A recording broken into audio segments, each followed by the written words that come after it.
What About Vietnam? A podcast with Gary Newsom. The series where Curry talks with travellers about their experiences and adventures. Find out more about Vietnam from the people who have actually been there. What about Vietnam? Whether it's adventure, exploring the culture and cuisine, shopping, or just soaking up the sun. Let Curry and her travellers pave the way for a magical holiday in Vietnam. What about Vietnam?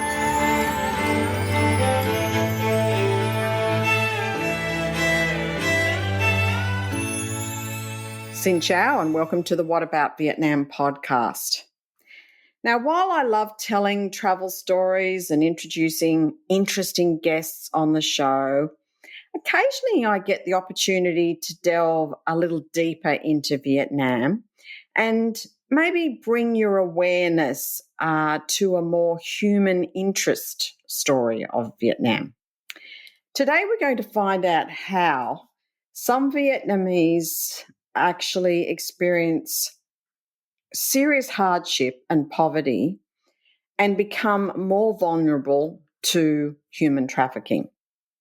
And while we are travellers, we may see things that we don't quite understand, or maybe we see them and think, oh, that doesn't look quite right, and we experience the poverty, we see it. We don't always know what to do about it. Do we give the beggar money or food? Do we report it? Who to? What impact can we really make to make a difference?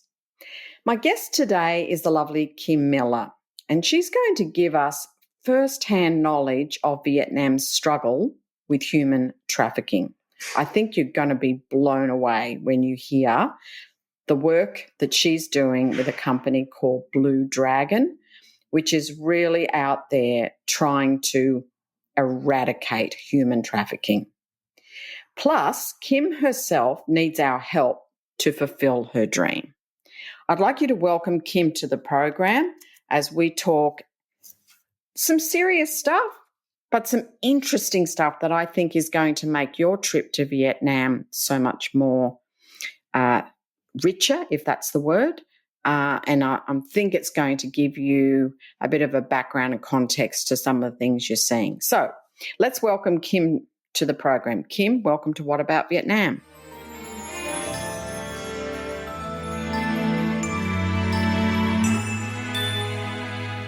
Thank you so much, Kerry. I've listened to so many of your episodes, and as somebody who's lived and worked in Vietnam, I still find them incredibly interesting in learning about new places that I can visit and travel to and about the people and the culture. So I'm really excited to be talking to you today. Oh, that's good to know. It's always nice to talk to people who listen to my podcast. That always warms my heart. Kim, look, you're an Australian girl. I know that you share your time between Australia and Vietnam.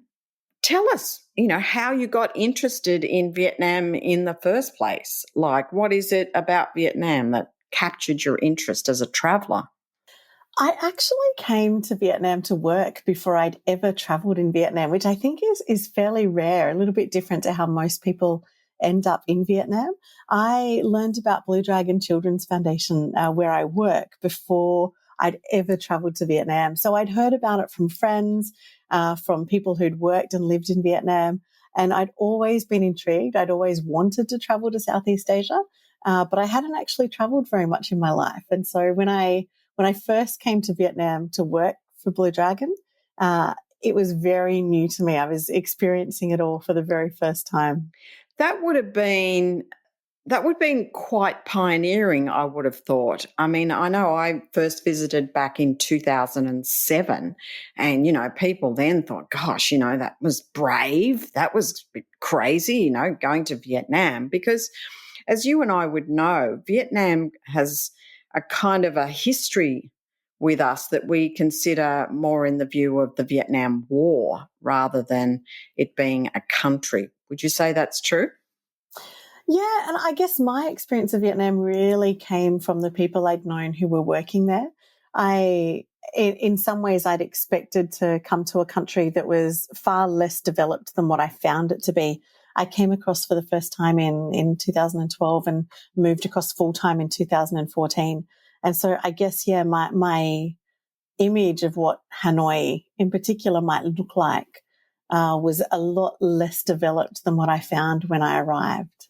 Okay, so did you get a chance, and during your roles over there, did you get a chance to do some exploring in Vietnam?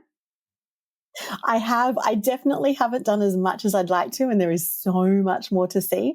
I've mostly seen towards the north, a little bit in the centre, and I have been down to Saigon, down to Ho Chi Minh City for work, and had a little bit of a chance to explore down on the Mekong Delta. I've been up to Sapa and of course Halong Bay. Been down to Nha Trang and Dalat, and around some of the more countryside places, the rural parts near Hanoi, like Mai Cho is one of my absolute favourite places to go to get away from the city. Yeah, it's a very interesting place too, isn't it? It's got. I went there with a friend who had sent me there on a trajectory to find and discover their textiles and some of the materials and things that they weave, some of their crafts and things like that. So besides it being beautiful countryside, it was extremely interesting from that perspective. Really interesting. Yeah, it was the first time that I'd seen the weaving happening, and their 5-coloured sticky rice was was definitely a draw card for me. I've been back a couple of times now, in particular, to try the sticky rice and the lake down the bottom of Mammoth, Mai as well. isn't it? Yeah, it is. I've done quite a bit of swimming there, much to the surprise, I guess, of the people the homestay where I was staying. They hadn't seen people swim in that lake before, but I've spent a lot of time in that lake as well. It was, I absolutely love it down there, Macho. Yeah, it's really come a long way too. Like I know that I think a fishing restaurant has been built there. Like really? It was being built at the time I was there, but it actually sits on top of a fishing farm in the lake. Because the lake is huge to navigate. So they do a lot of fish farming, and this restaurant, you can't get any fresher fish. Like it's literally on the lake, on the farm. Straight from the lake. Delicious. That sounds amazing. I know what I'll be trying the next time I'm there. Yeah, sure. So, like good segue into talk about food in Vietnam. Do you have any favorites? Like what would you suggest to travelers listening to the program and thinking about food? Oh, look, I have so many favorites. And I'm not going to pronounce this correctly. I get in trouble from my friends and colleagues every time. Thank you. It's called chiên phồng. And it's only found in Hanoi, in one particular street in Hanoi. I kind of call it like the fast food of Vietnam. And it's basically fried squares of rice paper that bubble up like little pillows. And it's in this really interesting gravy with beef and tomato and onion. And it's quite rare in terms of the sort of food that I generally eat in Vietnam, which is so fresh and delicious. It's just like a real comfort food, especially great for in winter. So, that's one of my favorites. And of course, bun cha, Sunday morning chicken soup for gar is, to die for. And I'm very partial to a coconut coffee, a cafe soda as well. Gosh, aren't we all? You're really my best friend now. That is my first go-to when I get to Vietnam. I just adore it. Absolutely. Yeah, I made it my mission to try a few different places each time I go to try somewhere different to see if I can find a favourite. But I keep going back to one or two standards every time.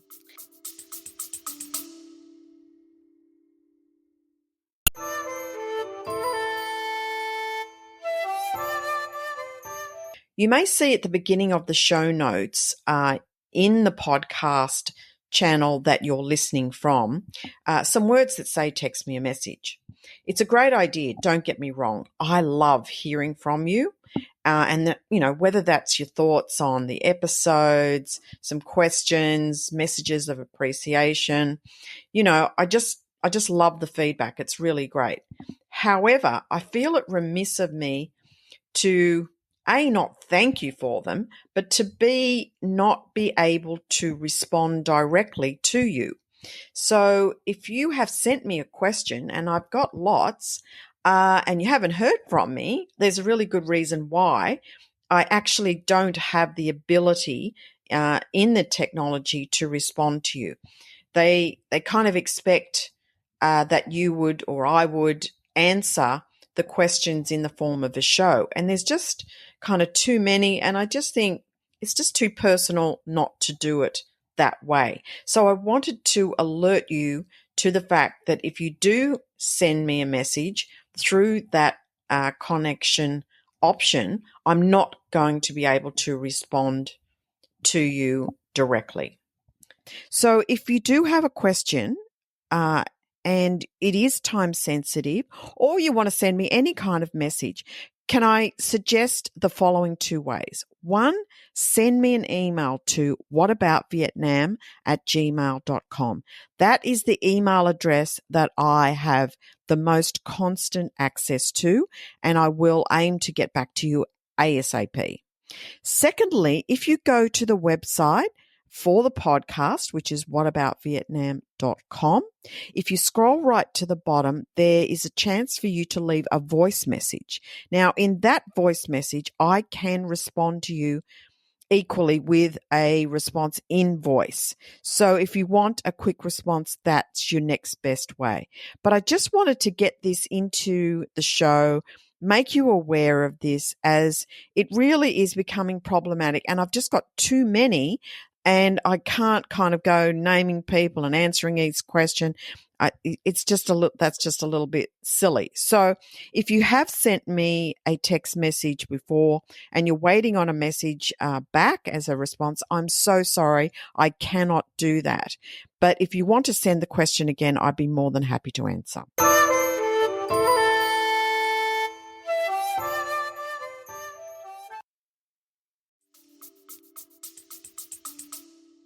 And if I was to ask you, do you have any favorite things you love to do? My listeners are always asking for local advice and advice from travelers who've maybe just discovered a bit of a gem that's not on the map yet, or, is not sort of drowned out with tourists and that. Do you have a favorite thing you love doing, or a place that you love going to that we could share with, 100,000 or so listeners? Just to keep it between us, It's just to keep my secret places secret. Yeah. I think Ho Dong Do, there's a little lake, Ho Dong Do.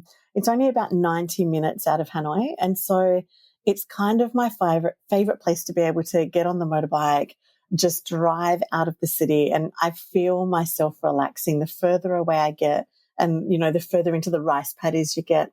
And then you arrive at this beautiful lake. That's kind of my favorite, just a weekend escape. And I think people who kind of live in Hanoi tend to know it's there and head there, but I don't know of any tourists who've been there. I think because it might be a little bit challenging to get to if you didn't have your own transport maybe.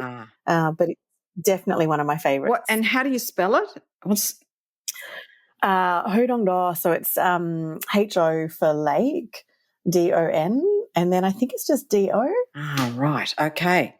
Good to know, because Hanoi is one of those places where, trying to find somewhere just 2 or 3 hours away from Hanoi is a little bit challenging. I mean, you've got 2 hours now on the highway to Halong Bay. You're still 3 or 4 hours to Ninh Binh. I'm going to check out Yen Bai, I think it's called. It's about 3 and a bit hours out of Hanoi on my next trip. So I'm always keen to find cute places or little escapes from Hanoi for people like that, so that they know that, that's kind of the time allotment, because sometimes you can chew up a lot of time getting around Vietnam, because it's got some miles and not always the best roads. So, finding the right transport is often challenging. And, people are wanting to figure out, well, how many days have I got and how do I spread them about? And, Hanoi is a really interesting city and very different.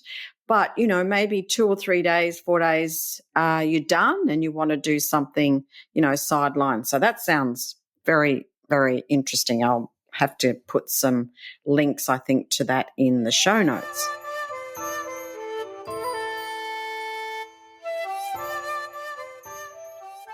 Now, Kim, I want to probably talk to you more now about Vietnam and the struggles that you and I have, well, you've certainly educated me more so recently in Vietnam in regard to the poverty cycle, and certainly where that leaves people vulnerable to human trafficking. So maybe for everyone, just to give us some context, maybe throw us some numbers. Can you give us some rough idea? I mean, the population of Vietnam is coming up to around about 100 million, they're saying now. And I've, just in researching to do this show with you, I'm hearing that there's over a million that are considered below the poverty line. I'm thinking that's fairly short of the real number, but maybe give us some numbers around just, how big the problem is, I guess. I think it's kind of telling that, so Blue Dragon has rescued just under 1,500 victims of human trafficking, people who've been tricked, lied to and trafficked. And that, is absolutely the tip of the iceberg. We've rescued people from every single province in Vietnam. And so I think it kind of shows just how widespread that problem is. We're not even just rescuing people from remote or rural areas. We are rescuing people from the cities and trying to protect people from the cities as well. And so I think whenever people ask for numbers about the number of people who are trafficked globally or in Vietnam, and really the only number we can give you with absolute certainty is the number of people that we have rescued, because there are so many people who are yet to be rescued or who we may never learn about or who may never return home safely. And so, I think those most telling numbers is just the number of people that we've rescued and the fact that it's from every single province around Vietnam. And it's interesting that you mention about every province and city, because I was to understand the little bit I do know that there was some concentration up in the north and certainly in the ethnic minority areas, and where we find Vietnam's borders very close to China. Is that fair to say? So that absolutely would have been the case before COVID. That was definitely true. Since COVID, though, we've seen a very different scene when it comes to human trafficking and people being tricked and trafficked from all over Vietnam. And they're being trafficked into different places as well. So at the moment, some of our most common rescues and our most challenging rescues are actually of people who are being trafficked into, it was firstly Cambodia, and now also Myanmar, Laos, Thailand, and they're being trafficked into forced scam compounds where they're being tricked into thinking perhaps they're going for a job, they're applying for a job where they'll be working in an office. Perhaps they think they're just going on a date with a boy that they've met. Maybe they think they're going for a job in a restaurant or a telephone shop, a phone shop in one of the cities. But they're being tricked and trafficked into these other countries where they're being forced to work as slaves. And so that where they're coming from now isn't just in those northern border regions. Although when we first started doing this work, we definitely did find that there were many locations along northern Vietnam where human trafficking was more prevalent than in other areas.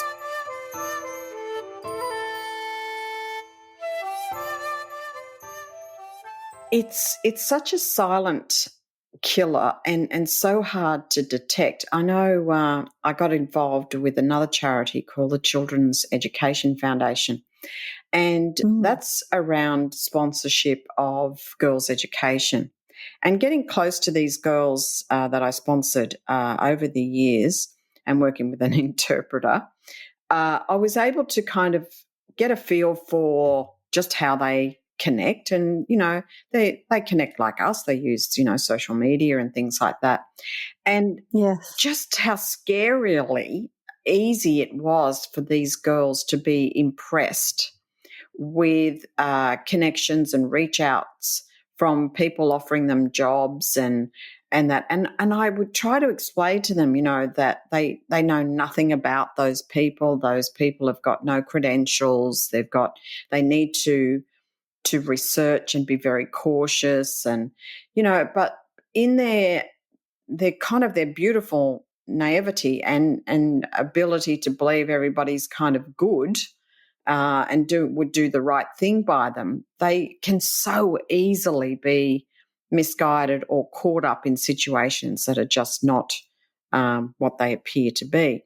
Has that been your experience too? Absolutely. Yeah. People who are looking for a better life, they're looking for a way to be able to care for their family. We had one young mum who is living in Hazang. She has 4 children, and she was already living in absolute poverty when her husband had passed away. And so she was left with 4 young children, 2 who were, a baby and a toddler. And she had been talking to somebody on Zalo, a social communication app in Vietnam that's very popular.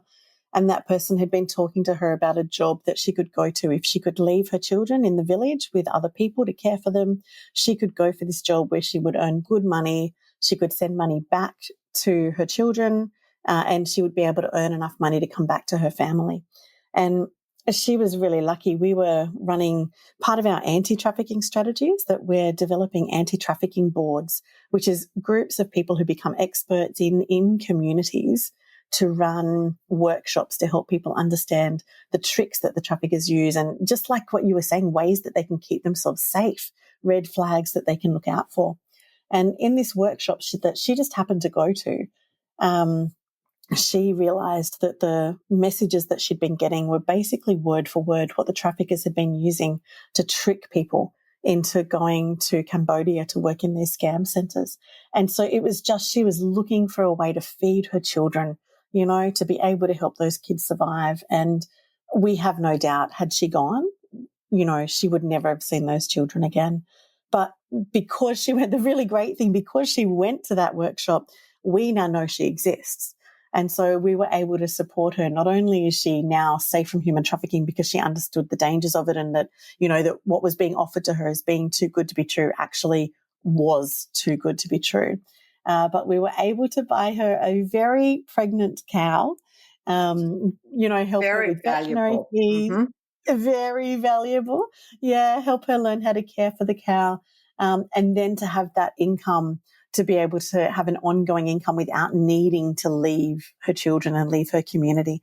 We're also helping to pay school fees for her children, as well as, helping her with that emergency money to begin with. So it's being able to help people who are looking for a way to have a better life, who might take a risk because they can't see a way of their life improving without taking that risk.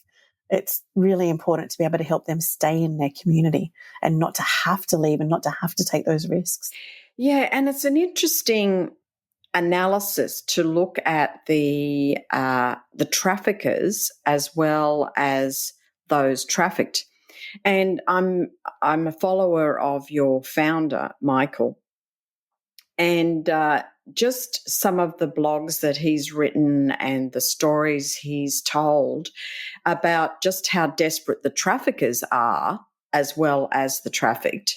The hype in movies and things like that about it being, all big business and flamboyant and, like it's not always the story. And as you say, some of these people that are suggesting that, there's work to be obtained in Myanmar or there's work to be obtained in China, it's better in Cambodia. These people are actually often known to these people that get trafficked. So, it's scary that, you can be that close to these people And the traffickers are thinking that they're going to make some extra dollars in a much easier fashion without any concept of the slavery or the danger that they are actually putting these people through. I mean, some are, but some are fairly innocent, from what I've heard, that they don't actually know what concept they're selling, and when it turns out to go bad, it must be dreadful. Absolutely. Yeah. And that was one of the things, like when we started to, we knew at Blue Dragon that we needed doing the rescues is fine. We have social workers, psychologists, lawyers. We have a team of people that can really care for survivors when they come home and help them to be able to rebuild their lives. But we can't change what's happened to them. And so we needed to find a way to be able to end human trafficking and to be able to keep people safe in the first place. And that was one of the things that we realized, is that we knew a lot about the victims of human trafficking, but we needed to know who the traffickers were. And we did. We found that the profile of a human trafficker in Vietnam is very similar to the profile of a victim. Yeah. They're often living in absolute poverty, low education levels. People from ethnic minority communities are often overrepresented. And again, it's finding ways. It's where these anti-trafficking workshops and the anti-trafficking boards that have been set up, their goal also is to be able to stop people from being vulnerable to poverty, because then we're going to have less people also not only taking a risk that ends up with them being trafficked, but it will also stops people from becoming traffickers, from doing something that maybe they might not ordinarily do, but to be able to improve their own lives as well. It's such an important thing. It's such an important thing that we're looking at both sides of it. I mean, education is just so invaluable in this situation, isn't it? For these people to get access to it, to acknowledge that this kind of deception is out there, and to be mindful, not to have that open heart, which many of the Vietnamese have, to new things, and opening up their homes to people.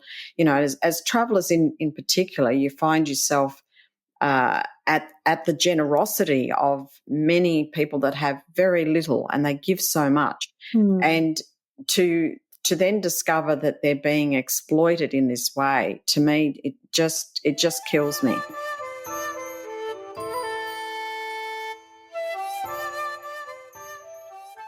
You've told us that you do share your time between here and Vietnam. So tell us what you yourself do in Vietnam, and then we'll lead into that great swim that you've got coming up. Yeah. Look, I'm in a really unique role at Blue Dragon. I often say I think I've got the best job in the organisation.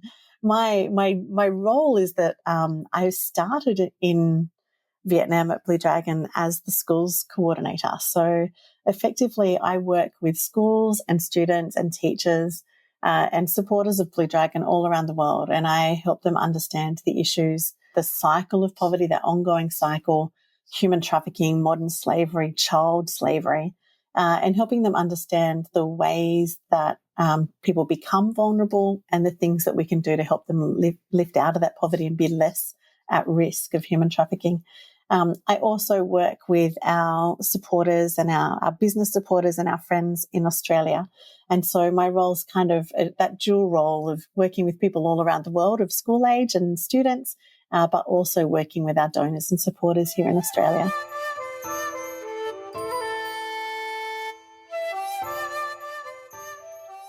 In getting back to where I started in the program in talking about travellers, and I'm one of them. So when I'm travelling to Vietnam, I do come across situations where I think, I don't know, that just doesn't look right, or I just get, my antennas go up, and I just feel like that person is being forced to do something against their will, or I don't know. It's very hard to gauge, as we've just said, that deception-wise, there's some amazing tricks in their trade on how they can represent themselves. But if you are a traveller, we talked about before we recorded this show about an opportunity for how travellers can make a difference? What are some of the things that we can do to help this process or aid this process other than, straight donations? And we get to that, and we're certainly going to get to where we can help you. But just as we're out and about, is there anything that we can do or we should take a note of? Yeah, absolutely. There was one day I was coming back from a school that I'd been speaking at in Hanoi, and it was in between the two. There were two main lockdowns in COVID in Vietnam, and it was in between those two lockdowns. Kids had been able to go back to school for a little while, and I was riding back to the Blue Dragon Centre. It was about 11 o'clock in the morning, a super hot day, and sitting out from the curb about 1.5 meters from the edge of the road was a little girl sitting holding a basket, as you often see people living in poverty do in Hanoi to earn money. And in that basket, she was selling things like toothpicks and chewing gum and tissues. And she'd positioned herself kind of in the middle of the road so that hundreds and hundreds of motorbikes had to ride around her. And as people walked past or as they rode past, they were often dropping some money, generally only 1,000 or 2,000 dong, 5,000 dong in her basket. And I stopped. She was a little girl who I had seen before, and we were very close to the Blue Dragon Centre at the time. I could actually see the Blue Dragon Centre from where we were. And I stopped to sort of find out what she was doing. And she very proudly pulled out a wad of money from her pocket. And, in real terms, it might have been $5. It might have been enough money to buy her lunch and to buy her a drink that day. And I said to her, okay, all right, come on, let's go to Blue Dragon. It was nearly lunchtime. So I said, let's go to Blue Dragon and we'll have some lunch. And she said she couldn't go because she had problems with her teeth. And she'd been told that day by her mum that she wasn't allowed to go to Blue Dragon and she wasn't allowed to go to school because she really needed to go to the hospital to get her teeth fixed. And I kind of realized that she wasn't going to go with me at that time. So I went and bought us both a bottle of water and I sat down on the side of the road with her, which meant that people stopped giving her money. And in doing that, she realized, okay, I may as well go with Kim to Blue Dragon because nobody's going to give me money now anyway. And of course, when we got to Blue Dragon, I was able to talk to the social workers who were able to go to her mum, find her mum, take her to the hospital, get her mouth fixed, to be able to pay for her education, to make sure that they had somewhere safe to live. And it just really, it really brought home to me in a really visceral way that all of those people who gave her that little bit of money on their way past, it was very generous and kind of them. But what it did was maybe help her survive with a bottle of water and some food for that day, but it didn't help improve her life. It didn't help her go to school, to be able to get her out of the cycle of poverty or to have somewhere safe to sleep that night. And one of the things that we can do as travellers that I wish more people knew about, and we can do this anywhere in the world, is take a pin, pop a pin, open up your phone, go to Google Maps, put out a pin and remember where you are. Make a few little notes for yourself about what the child's wearing, where they are. If you can find a street sign, that's even better. And then go to Google and find out who is a charity or an organisation, a children's charity that's working with children and homeless children in this area. Simply, if anybody had gone straight to Google on that day and they'd messaged homeless child Hanoi, Blue Dragon would have been the first thing that came up. By sending a message to us just through our social media, which again would have come up very easily, it would have been one of the first things that come up. We could have had a social worker out to see her within 5 or 10 minutes of her being there. We have a team we call them outreach workers. They're basically social workers who are out on the streets every day and through the night to look for street kids, to look for vulnerable children and to be able to help them, not just in that moment, but over the long term. And it's something that I know that we can do anywhere in the world is just, open up your phone, do a Google search, send a pin to show, people, the social workers or the organisation where the child is, and you'll be able to find somebody who'll be able to help them, not just for the moment, but for the long term.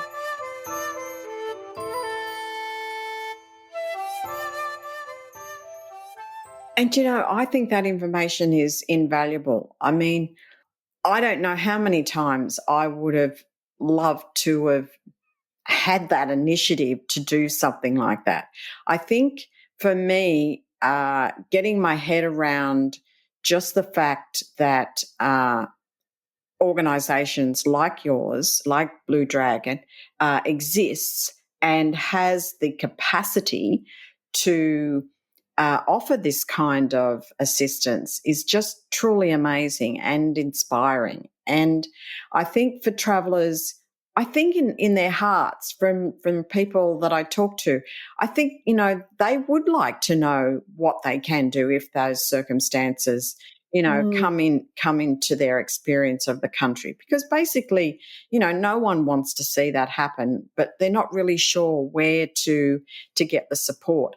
I mean, even back onto the human trafficking, just I think in earlier years, because I was involved with Vietnam in, kind of the early 2000s, I don't think I thought that Vietnam had strong enough penalties against people that did these kinds of things. But, that's changed dramatically, and those penalties have become quite severe now. So, you can get 20 years plus imprisonment for that. So all of that has kind of spurred on, I guess, a greater want and desire for people to become more active and play a more active role in supporting charities like Blue Dragon in doing what they're doing, because this kind of work is just so important. Let's talk, Kim, now about what your dream is, and I mean, you've already done some great fundraising work for the charity, but you might like to tell everyone about what you've got planned for July. Yeah, it's a little bit crazy. And look, the thing that I love most about what I'm doing is that anybody can do this in their own form. I'm taking something that I love and that I'm passionate about, and I'm using it to do something great, to do something positive in the world. And so I am a swimmer, an ocean swimmer. I've only been able to say that since about December 2020. But yeah, I love ocean swimming. And over the last couple of years, I've started swimming further and further. And I have the opportunity in July this year to attempt to swim across the English Channel from England to France to raise money for Blue Dragon. So I'm raising money for Blue Dragon's anti-trafficking programs. When I talked about those anti-trafficking boards and the sustainable income initiatives paying for education, we know that to set all of that up in a community costs around $20,000. So I've set a kind of audacious goal of raising $200,000 from my English Channel swim so that I can help 10 communities have these anti-trafficking programs initiated and, keep thousands more people safe from human trafficking. My hat goes off to you. I think it's a fabulous thing that you're doing. And for everyone listening, I'm going to be putting the link in the show notes. So it's like you're one click away, literally, for having the opportunity to be able to support this charity, to support Kim in what she's doing. And, remember her tips about when you are visiting Vietnam, and, that pin in the Google map, easy peasy for us to do that kind of thing. We already know of the organisation that we can pass that information on to.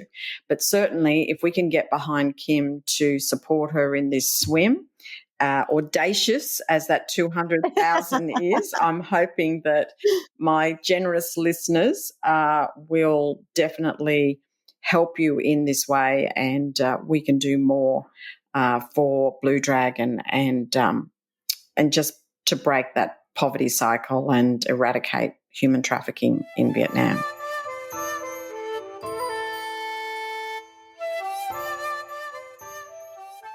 Oh, I'm just so grateful, to have this opportunity and to be able to talk about Blue Dragon's work. I think whenever I travel somewhere new, I want to know not just about the amazing things I can see as a tourist, but how I can help and what those social issues are underneath the bits that maybe I can't see for myself.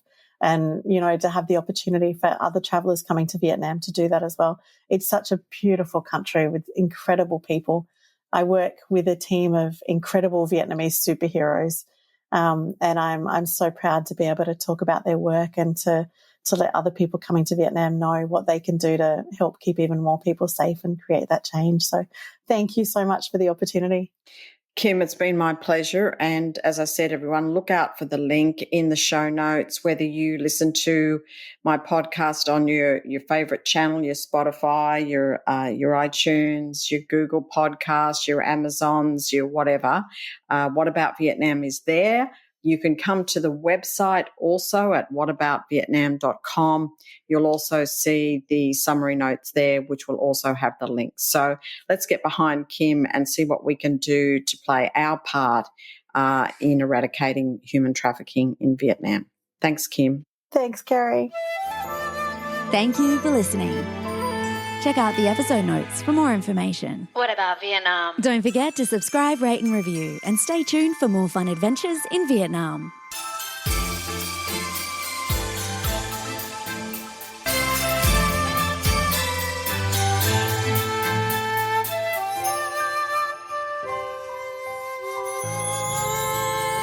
What about Vietnam?